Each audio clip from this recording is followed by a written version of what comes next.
Hi everyone, this is Team 24, and we're looking at the strategic partnership between Coca-Cola and Monster. Here's a couple of things we're going to be looking at. So overall, we've seen the global beverage industry grow by 3.4% in 2014 to reach a valuation of $1.7 trillion. And the soft drinks market accounts for about 40% of that, which is the lion's share. And the energy drinks pretty much accounts for about 5%. For soft drinks, there's a 20/80 split in terms of revenue from the US and other countries, while for energy drinks, it's pretty 50/50. As of 2014, the energy drinks market looked rather viable for disruption as it had a compounded annual growth rate of 11.47%, which was the highest within the global beverage industry. Now we will explore the partnership between two companies. Both beverage leaders are US-based, but Coca-Cola has a global footprint of over 200 countries. Monster mainly focuses on the US, contributing 78% of its revenue. Coca-Cola's large product range covers everything from bottled water to non-carbonated drinks.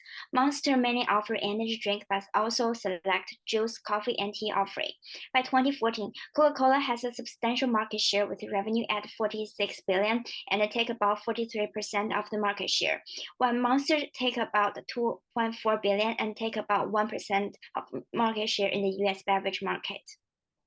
Now we're going to delve into the transaction. So in 2014, Coca-Cola announced that it will be taking up a 16.7% stake in Monster Beverages for a mere $2.15 billion.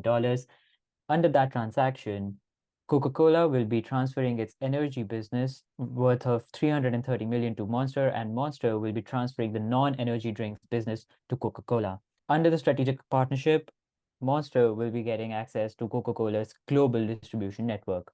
So applying Porter's three essential tests, at the time, the energy market was quite attractive due to high growth caused by changing consumer demands.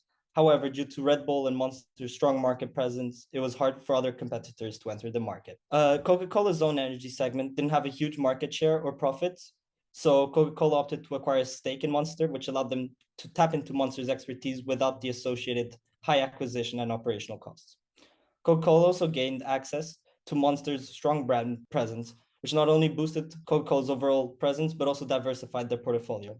Plus, through Coca-Cola's distribution networks, it created synergies between both companies, cutting down costs and reducing its reliance on the US market. In regards to the strategic advantages, acquiring a stake allowed for both market and product diversification, reducing both companies' exposure to fluctuations in demand within specific regions.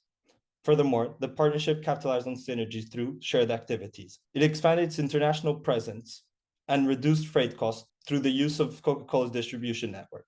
This also accelerated market penetration.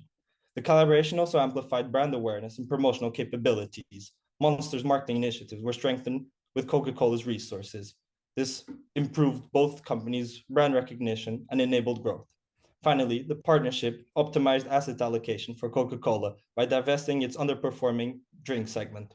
This decision allowed it to redirect its focus towards its core business while allocating capital to strategic opportunities. In terms of the strategic challenges faced by this partnership, we can see that in addition to the intensified regulatory pressure faced by the energy drink industry at that time, Monster had also found itself entangled in multiple lawsuits, which all had an adverse impact on Monster's financial stability and its brand reputation. Additionally, Coca-Cola lacks substantial control over Monster's operations and long-term strategic choices, which could lead to potential conflicts or inefficiencies in the partnership. Finally, since Coca-Cola has made Monster its exclusive energy play, this may also bring forth a delicate balance. The two parties involved in an arbitration case about Coca-Cola's violation of the agreement after Coca-Cola has relaunched its energy brand in 2018. This situation underscores the intricate dynamics of business partnership and competition within this industry. Let's look at the Monster's post-acquisition performance. On market share, their share decreased by 9% due to competition, inflation, and cheaper alternatives. Sales by distribution channels now account for over 40% total revenue compared to around 20% in the 2015.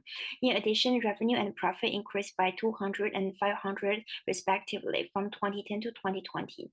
On geographic reach, revenue outside the US increased by 15% since 2015. In conclusion, the partnership between Coca-Cola and Monster generated notable advantages, illustrated through a significant stock price increase. Financially, There was a growth in their financial performance metrics, and Monster's enhanced liquidity position speaks to the strategic success of this collaboration. One of the main objectives of the partnership was reducing its dependency on the US market. Through the use of distribution networks and Coca-Cola's market position, they have bolstered sales globally. The main objective of achieving market leadership was not achieved. Moreover, there was a strategic misalignment when Coca-Cola introduced Coca-Cola Energy in 2019.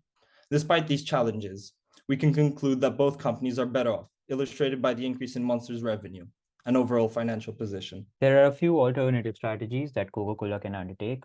First being the independent entry to the energy drinks market. Second, full acquisition of Monster Beverage, and the expansion into the sports drinks sector. Thank you everyone for being a part of this presentation. We are thrilled to have this opportunity to host you today.